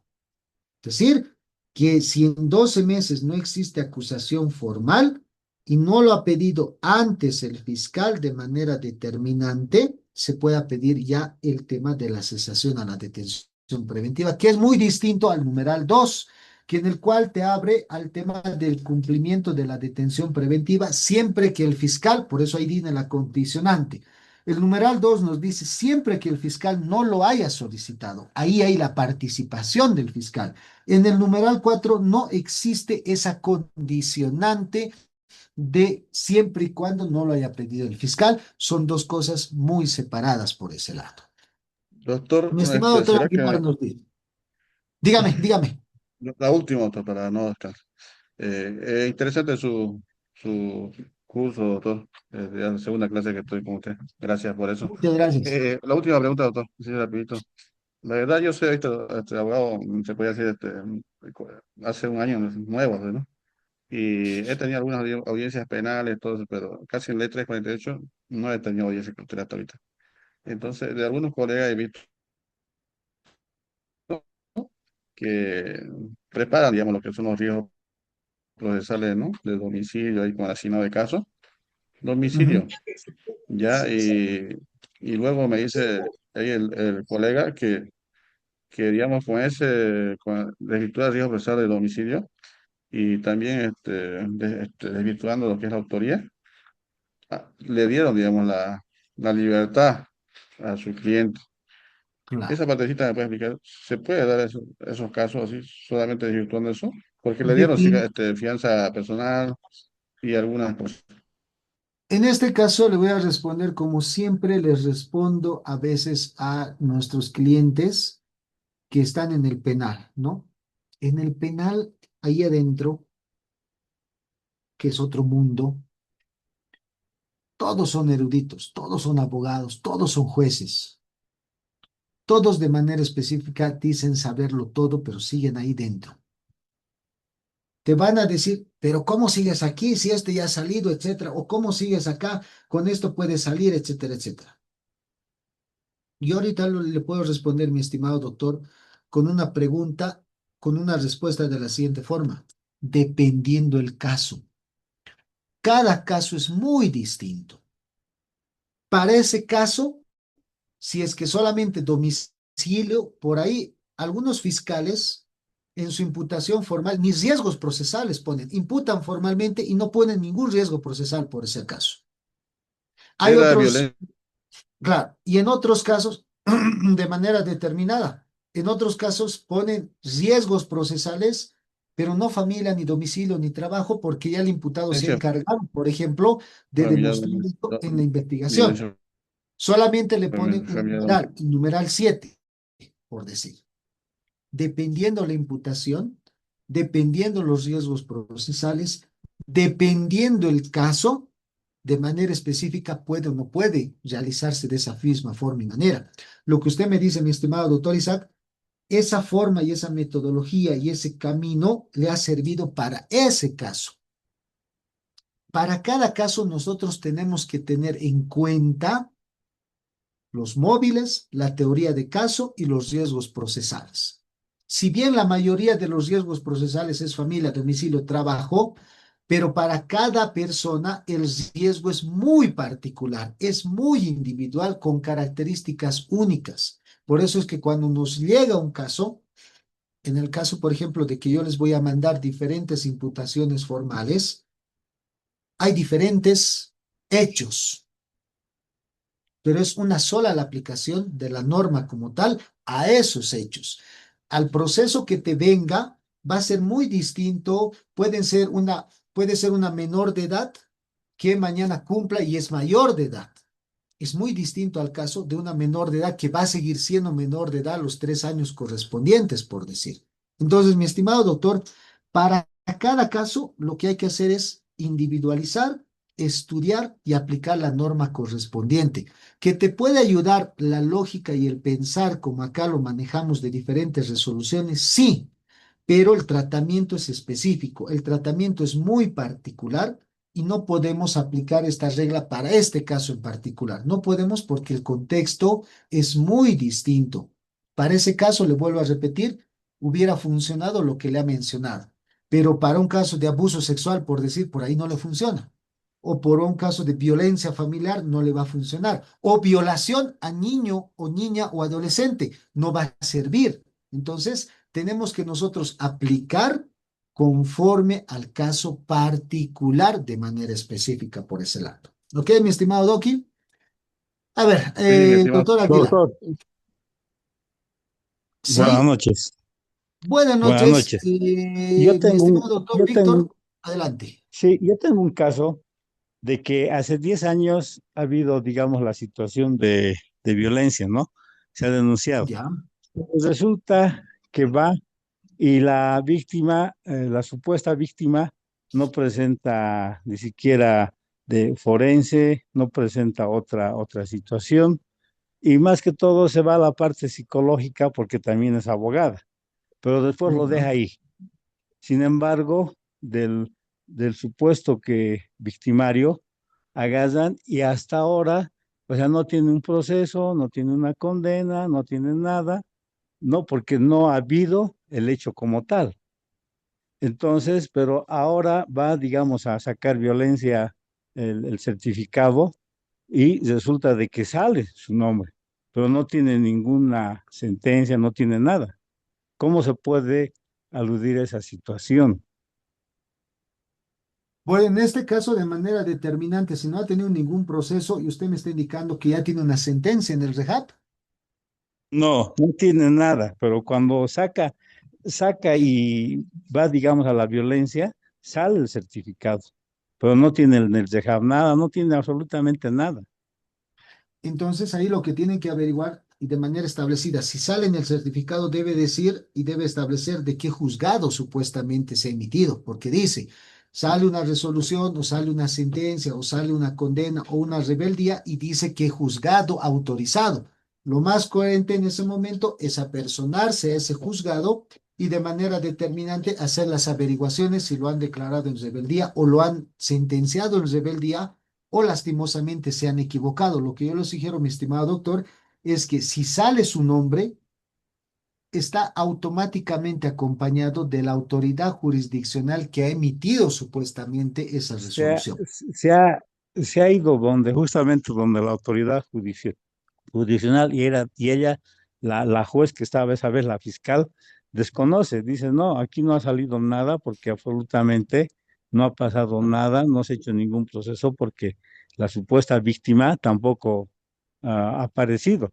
Claro, y como es abogada, no sé cómo ha hecho, digamos, que aparezca como antecedente, digamos. Lo que tiene que hacer es iniciar el proceso por falsedad, porque ahí hay datos incorrectos, hay datos que no corresponden ante la autoridad jurisdiccional presentar el proceso por falsedad material por el tema de todavía no uso de instrumento falsificado, pero sí falsedad material, porque si no existe proceso y está registrado, es alguien que ha manipulado el sistema a través de una documentación que tal vez sea falsa. Entonces, mi estimado Doki, para poder llegar al fondo del tema, es presentar el delito de la denuncia por falsedad material. Es el mismo que yo tengo, por ejemplo, en la ciudad de Oruro, en el cual de esta persona han hecho emitir un rehab como si estuviese sentenciado, pero en realidad nunca ha tenido esa sentencia, nunca ha tenido el proceso. Lo que se ha hecho es recabar el tema del certificado del rehab correspondiente y se ha iniciado el proceso por falsedad material. Se apertura el proceso y mediante el requerimiento fiscal pedirán a la fiscalía, al juzgado o a sistemas que puedan de manera específica informar y ahí saber realmente qué es lo que ha sucedido o quién ha ordenado su inscripción o con qué documento falso han debido determinar. El medio correspondiente, mi estimado Doki, es iniciar el proceso por falsedad material para poder indagar y encontrar cuál ha sido el punto origen supuestamente de esa inscripción, por si acaso. ¿Ok, mi estimado Doki? Muchísimas gracias, doctor. Continuamos a ver las preguntas que nos hacen Jaime Aguilar. Doctor, buenas noches. Dice, reitero mi pregunta del día de ayer. ¿Cómo desvirtuamos el artículo 235, numeral 4 en delito de violencia familiar cuando la supuesta víctima solo tiene 4 días de incapacidad? El 4 prácticamente es el resumen de manera específica de los demás riesgos procesales. Por ejemplo, el 4 dice que el imputado induzca a otros a realizar las acciones descritas en el numeral 1, 2 y 3. El 1, ¿cuál es? Que el imputado destruya, modifique o suprime elementos o falsifique elementos de prueba. Para desvirtuar este requisito, el Ministerio Público debe fundamentar con prueba objetiva que el ahora imputado va a destruir, modificar o va a inducir con otra persona a realizar estas acciones determinadas. Que el imputado amenace, influya negativamente de manera específica sobre la víctima, partícipes e induzca a otros. Tiene que hacerlo de manera objetiva y con prueba. Y el tercero, que el imputado amenace, influya en jueces fiscales, que yo haya sido pues ministro de justicia, que yo haya sido un ministro de Estado, que tenga influencia sobre jueces, que tal vez yo sea autoridad del Consejo de la Magistratura. Si establece el numeral 4, establece de manera clara el 1, 2 y 3 es el imputado lo haga directamente. El numeral 4 establezca que induzca a otros, es decir, indirectamente.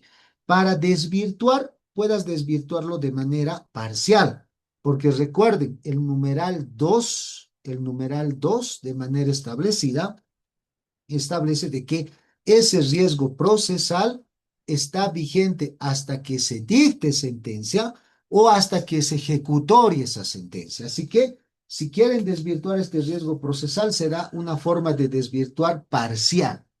Puedes desvirtuar el numeral primero si no es objetiva la incidencia de este numeral, si no hay prueba de cargo al respecto de la dependencia que tengan estas personas y el poder que tú tengas sobre jueces, fiscales, peritos, víctimas. Si es solamente nominal, no va a haber este riesgo procesal. Pero el numeral 2 aún se mantiene vigente y latente hasta que se dicte sentencia o hasta que se ejecutorie esa sentencia. Por lo cual, el numeral 4, de manera específica, solamente se puede desvirtuar parcialmente por el numeral primero, por el numeral tercero como tal. Mi estimado Grover Suaznavar, doctor, tengo un caso que la imputación es por la 308 del artículo 308 y mi cliente está detenido por 2 años, 7 meses sin que se haya llevado juicio, ya que en el tribunal, a falta de común, se suspende, solicita cesación por el numeral 4, me rechazó, ya que la relación de los hechos la víctima tenía entre 6 y 7 años y me niega. Es que básicamente ese es el punto, de manera específica. ¿Qué es lo que usted puede hacer? Presente su excepción nuevamente, perdón, su cesación, pero cuide todos esos detalles. El tema de los riesgos que usted quiere desvirtuar y además sobre el tema principal del plazo correspondiente. Saque nueva certificación actualizada, legalizadas, etcétera, etcétera. Preséntenla. Le va a denegar, apel. La apelación le va a ratificar, vaya a hacer una acción de libertad. En la acción de libertad va a determinar que se le pueda dar medidas menos gravosas al respecto como tal. Ya de manera específica en la vía reparadora, en la vía restaurativa, pero una acción de libertad que va a ir a proteger de manera específica ese preciado tesoro que tenemos todos los seres humanos, que es la libertad en cumplimiento del numeral 4 del artículo 239. Cumpla nuevamente, yo le digo, saque certificaciones legalizadas, presente nuevamente, si le van a rechazar rechazar porque la víctima es una menor de edad, le va a rechazar porque va a reforzar la protección, haga la apelación, por ahí la apelación le surte, pero comúnmente van a ratificar y vaya a hacer una acción de libertad. En la acción de libertad va a tener de manera específica el éxito correspondiente para que se pueda determinar medidas menos gravosas a la detención preventiva como tal. Mi estimado doctor Gustavo, doctor, tengo un caso por el 308 bis con un solo riesgo procesal, el 7 bajo 5 parámetros. Condición de mujer, condición de menor de edad, condición de vulnerabilidad, desventaja frente al agresor y la conducta del imputado hacia la víctima. Prácticamente lo que en la resolución la jueza lo que nos decía en esta cesación como tal. Pretendo presentar una pericia psicológica para disminuir los últimos 3 parámetros de vulnerabilidad, desventaja y la conducta del imputado, lo cual la forma más correcta de presentar es esa pericia, con memorial pidiendo se señale en audiencia para fijar puntos de pericia, o solo realizarlo particularmente y presentarlo en una audiencia de cesación para disminuir la intensidad. No es necesario presentar los puntos de pericia. Los puntos de pericia se refiere cuando ya básicamente están en una audiencia ya de juicio oral como tal y determinar si existe daño psicológico a raíz de la denuncia presentada de la víctima como tal. En su caso, al momento de presentar la solicitud de que se haga un tratamiento psicológico, bien usted pueda presentar en el memorial de manera específica que usted está solicitando el tratamiento psicológico y prever puntos periciales no le va a corresponder de manera establecida para que fijen audiencia. Usted en el memorial de manera escrita solicita qué puntos de pericia quiere que se tome de manera específica de ese estudio psicológico de su cliente. Bajo ese mismo contexto, el juez no le va a negar, no le va a decir no, va a decir hágase conforme a procedimiento. Quien le puede observar y si no se pide conforme a procedimiento puede ser el perito. Muchos de los peritos, y bien que usted me hace recuerdo, estimado doctor, les voy a mandar una pericia psicológica en el cual les voy a determinar cuáles son los puntos periciales que se debe pedir para estas situaciones. Se establece de manera clara, efectiva. Los peritos nos dicen, los abogados, ustedes los abogados, no saben pedir. Y como no saben pedir, nosotros respondemos a lo que nos pide y la mayoría nos pide mal. Es por eso que las pericias salen mal. Entonces, bajo ese mismo contexto, el tema de las pericias, los puntos periciales tienen que ser máximo dos, uno o dos. Determinar grado de violencia. Establecer, determinar esas dos palabras de manera clave. Establecer grado de violencia o determinar grado de violencia o no. Bajo ese mismo contexto, el perito es quien le puede observar aquello.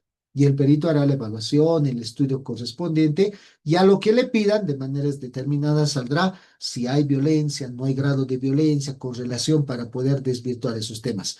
No es necesaria la audiencia. La audiencia para puntos periciales es cuando ya se entra a juicio, se pone un perito de parte, se hace el estudio del perito y obviamente se les da los puntos periciales en audiencia y también en audiencia el perito explica y fundamenta y defiende su resolución pericial, pero eso es ya para un juicio oral. Para una cesación de manera establecida no necesitamos ese requisito por esa parte directamente, pero siempre tiene que ser mediante requerimiento fiscal la solicitud de esta para poder pedir un estudio psicológico por ese lado. Mi estimado Iván González, doctor, ¿podría explicarnos más detalladamente el procedimiento sobre ofrecimiento de garantías? Ustedes hacen un memorial ante el señor representante del Ministerio Público. Señor fiscal, solicito requerimiento para la reconvencional en la FELCB para otorgar garantías unilaterales, personales a la hora víctima. El fiscal te va a responder, requiérase conforme solicita, requiérase, etcétera, etcétera. Con su ayudante, de manera determinada, haces hacer el requerimiento dirigido a la FELCB para otorgamiento de garantías. Ese requerimiento lo llevan a la FELCB, el encargado policía te va a hacer llenar el libro. de garantías. Te va a hacer firmar con todas las solemnidades, firmarás tu fotocopia de carnet, tu huella digital. Perfecto. Una vez que esté ya las garantías otorgadas, hablas con el investigador asignado al caso, que es lo más normal, común y corriente, y mejor que hacerlo con otro funcionario policial, que lo puedes hacer, pero mejor que lo haga el investigador para que la notifique a la víctima en su domicilio real y le diga, señora, aquí le están otorgando las garantías correspondientes. Esa acta de notificación con las garantías te sirve para coadyuvar en desvirtuar el numeral 7 del artículo 234, riesgo efectivo para la víctima. Las garantías otorgadas, notificadas a la víctima, más mi estudio pericial con los puntos periciales que determinan si soy o no soy violento, si represento o no represento grado de peligrosidad para la víctima. El elemento principal para desvirtuar de manera específica por ese lado. Mi estimado doctor, ¿puedo proponer mi perito particular psicológico forense en el memorial? Sí, pero lo más óptimo es que sea uno designado del IDIF como tal, porque usted corre el riesgo de que puedan objetar, observar esa pericia como tal. El perito de parte, ¿qué se dice? El perito de parte va a proceder cuando básicamente no estamos conformes con el perito asignado por el Ministerio Público del IDIF o del IDCUP. Cuando nosotros solicitamos un perito y el perito de manera específica da su pericia y nosotros no estamos de acuerdo, podemos objetar y recién presentamos nuestro perito de parte, que se llama. Entonces, lo que yo le aconsejo es que al fiscal solicite el perito que directamente esté ahorita registrado, esté trabajando ya sea en el IDIV o en el IDCUP, para que realice esa pericia como tal, porque va a tener mayor valor de solvencia que un perito particular sin tener previamente una observación al respecto para poder decidir una u otra acción al respecto. Entonces, bajo ese mismo contexto, estimados colegas, les voy a pasar unas tres acciones, unas tres imputaciones formales, actas y resoluciones de medidas cautelares, cesaciones a la detención preventiva en 3 ejemplares y una pericia psicológica para que ustedes vean y prevean la forma de pedir el tema de los puntos periciales para desvirtuar el numeral 7 del artículo 234. Y bajo ese mismo contexto, esta práctica emergente de una cesación es simplemente saber correlacionar lo que te están pidiendo, tener en cuenta el contexto de la cesación como tal y del proceso de manera determinada y bajo ese mismo se pueda establecer de acuerdo a esas cuestiones de manera determinante. ¿Ok? Entonces, mis estimados colegas, un gusto haberlos conocido. Gracias de manera específica por las preguntas, por la atención y su participación. Yo en este momento los voy a pasar a través de Campus del Aprendizaje, que seguro les hará llegar de manera directa para todos ustedes. Un gran abrazo, mis estimados colegas. Pasen una buena noche. Dios los bendiga. Permiso. Gracias, doctor.